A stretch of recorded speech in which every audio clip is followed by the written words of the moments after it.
In this video, you will learn some of the reasons why stocks may do completely opposite of what you expect based on their price action from a day one news catalyst. And so one of the most popular trades on our desk is what we call the second day play. And it's basically how do you trade something that had a fresh news catalyst and was either very strong or very weak on day one. And in fact, if you would like to learn that setup, we teach it in detail in our 2-hour workshop. You can just click on the link below, sign up, it's free, and I spend about a half an hour teaching that setup and a few other things as well. But today, what we're going to talk about in this video, if you stick around, is what happens when the exact opposite happens on the second day play.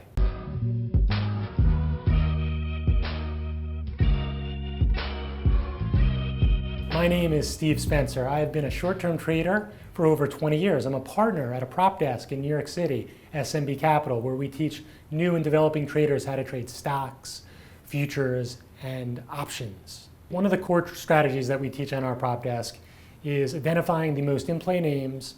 That's basically names that have a news catalyst, and we trade those, and quite often those names will have a strong trend on what we call day one. Day one is the intraday time frame immediately following the news catalyst. How we identify these stocks and how we select them and pick them is also covered in the two free hour workshop as well. So if you want to learn more about the second day play and how we do stock selection, check it out. So a few examples recently. So we had stocks that came out with a fresh news catalyst. They were very strong or they were very weak, and there's follow through. And what we do is in our morning game plan, we talk about those stocks that had the strongest trend on day one, and we say, okay, how are we going to play this for follow through on day two? And so some of those stocks recently, you may recall, one was Roku, another one was Twillo, TWLO, third one was Twitter. The first two had strong uptrends, and they had follow through to the upside on day two, and Twitter on day one was very weak and had strong downside follow through on day two. But what you'll see every once in a while is something that closes really weak and has a very strong reversal on day two. So I wanted to kind of talk you through a little bit for my process. Number one, what does it look like on day two when that stock is going to have a hard reversal and you can play that stock on day two on the long side? And number two, what are some of the fundamental factors and reasons that may cause that to happen on day two, so you can be on the lookout before the move even happens to potentially find that 180 reversal on day two. And so, why on day two, if a stock has been really weak on day one, would it do a 180 reversal? Well, one of just the simple fundamental price things is something on day one may have had a catalyst, been really weak, gapped down quite a bit, and just traded into a longer term support area, maybe 3-month support or 6-month support. And what happens is you come in on day two, and quite a few of the large funds, they're not making trades on day one after the catalyst. They have their analyst meetings the morning of day two. They discuss with the portfolio manager. The analyst says, hey, this news wasn't particularly bad. It's at longer term support. Our risk is a few percent from here. I think our upside is 10 to 15%. So quite often, if something closes just above or below this long-term support on day one, you'll see that strong opening drive on day two, and that'll lead to pretty significant bounce. You get these overshoots on day one. What I call overshoots is because the stock will gap down, people will start shorting on momentum. It's because it's below, recent support. People are trapped. It's below the 1 week or 2 week support, and there aren't, because of the fact that people are piling in on the short side, some people are exiting their longs, and some of these larger funds aren't really making decisions on day one. They're putting on positions on day two, day three, day four. You'll see an overshoot on day one where it will just drop a bunch, and instead of dropping $3, maybe on day one it'll drop $5, $6, $7, and then over the next few days it'll have significant bounces as these bigger players decide that the fundamentals weren't that bad. The dropout was too big on day one, and it overshot, and you'll see this bounce over the next 3 to 5 days. We've seen that a lot, I would say, in the last couple of quarters in the retail names like Target and Kohl's, where these stocks, on day one or day two, they were down a lot. And then if you looked up a week later, they just grinded back up. And I think that was really the main reason for those things. Those reversals were the reasons I just discussed. So I want to walk you through two stocks.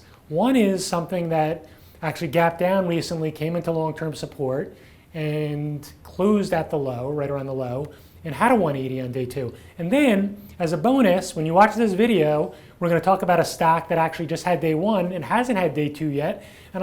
So this is not just a recap and thinking about future trades. This is one where you actually will be able to play, if you're watching the video when we release it, potentially tomorrow based on the price action. So I don't think the second example isn't a perfect example of something that might do a 180, but I think there's enough there that it potentially could work, and I'll give you the key prices and what exactly to look for.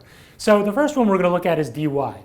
DY, big picture, we covered it the other day in the morning meeting. It was gapping down into this kind of 70, 71 support. Right on the open, we were going to look to see if some buyers stepped in, it could potentially bounce. Here you're looking at the long-term chart. The reason why I like this one for potential bounce was it had topped out at 120. It had already come off 20% into earnings, and they had guided down 11% on EPS. And the stock was already down 20% on the year. With the gap down, it was going to be down 30+%. So I thought potentially this was a pretty good candidate. And so you can kind of see on day one, it gapped down, and buyers did step in immediately. It quickly shot up above $70, actually got above 71.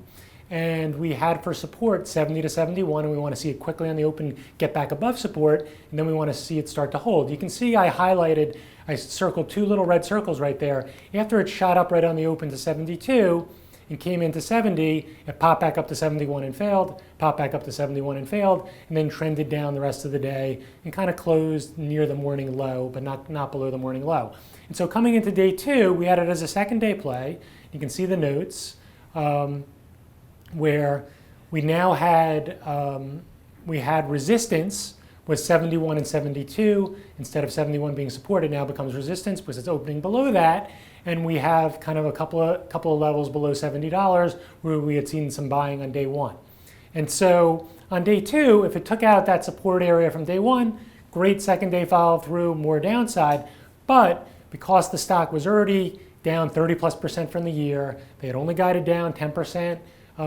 As a catalyst, was down very significantly off the highs. My feeling was maybe some large funds might come in and start to buy this, and if we got to close above $72, this might lead to some further upside in the coming days. And so here's a couple of things, because I know people are coming in and they're thinking short because it closed at the low. So the first thing that I'll look for as a clue that a stock might not follow through to the downside on day two is what happens right on the open. Does it go straight up on the open?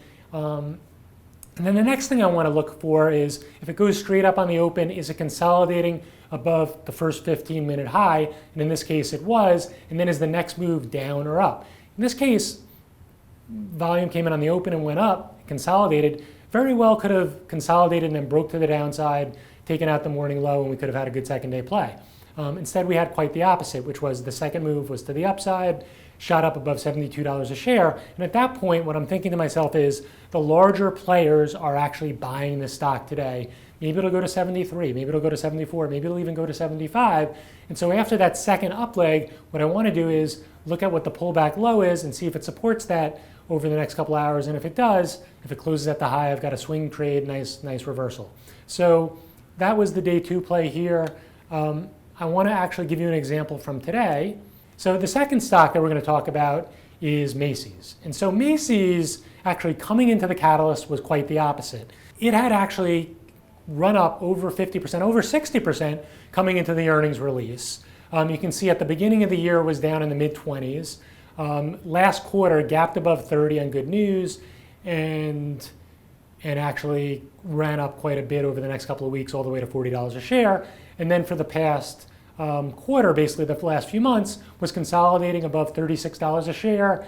And people were looking obviously for a good quarter because if you look at what it did over the last week, it ran up from 38 all the way to 42 into the earnings number. Now the number was fine, guidance was good. And the only thing I said in the note you can see was it had run up a lot this year. And so similar to what I mentioned earlier in the video in Target, TGT, and Kohl's, after earnings, they had run up a lot into earnings. I think I don't remember the exact percentages last quarter and the quarter before, but they got hammered on day one, and then they caught bids because The numbers were still good, guidance was still good, and the bigger players used the opportunity of a large down move on day one, a little bit of flush on day two on the open, and these things were walked up over the coming days. And you can see on the guidance on Macy's, they guided up for the year, but it was up a bunch, ran up 10% before the earnings, the week before the earnings, and it was up over 60% for the year. So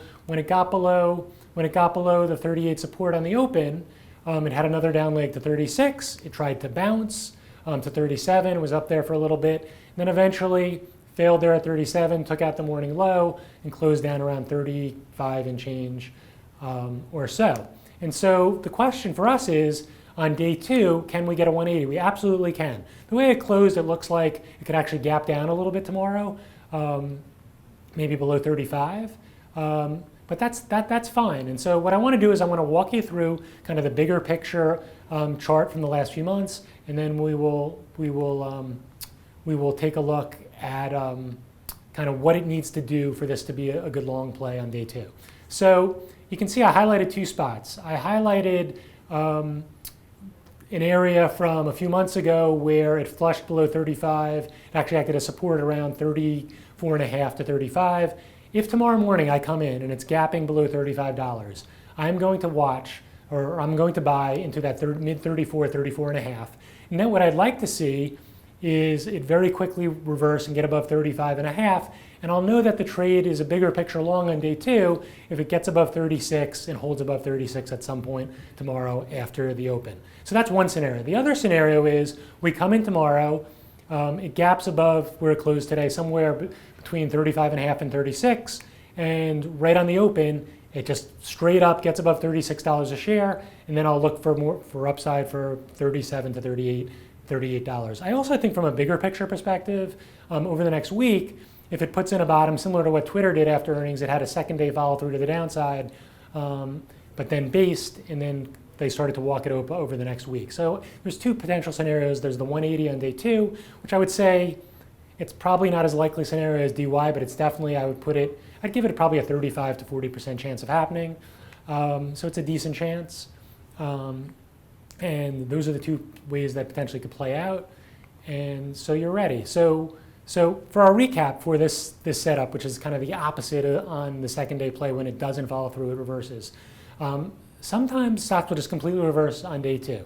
And the questions you got to be asking yourself are, on day one, was the move in line with the catalyst? I would say for the one that we just looked at, Macy's, it was not in line with the catalyst. If you told me it was going to go through 38 and maybe flush down somewhere between 36 and 37 and end up closing around $37 a share, I think that's fine. People got caught the week before, they bid it up into earnings. That makes sense. This is an overshoot. It's already down close to 35. It might overshoot a little bit more on day two, but I would expect buyers to step in at that point. The next thing is, as always, I think I say this in most videos, select the dollars you want to risk prior to entering the trade. That will help you manage, not do anything on the fly that doesn't make sense.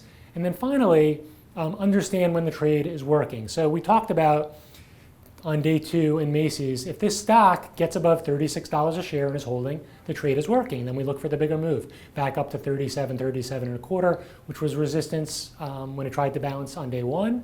And then ultimately 38 is the bigger picture resistance on the higher time frame on day two. And so understand going in, what am I going to risk? When is the trade working? And what do I need to see for this setup to work?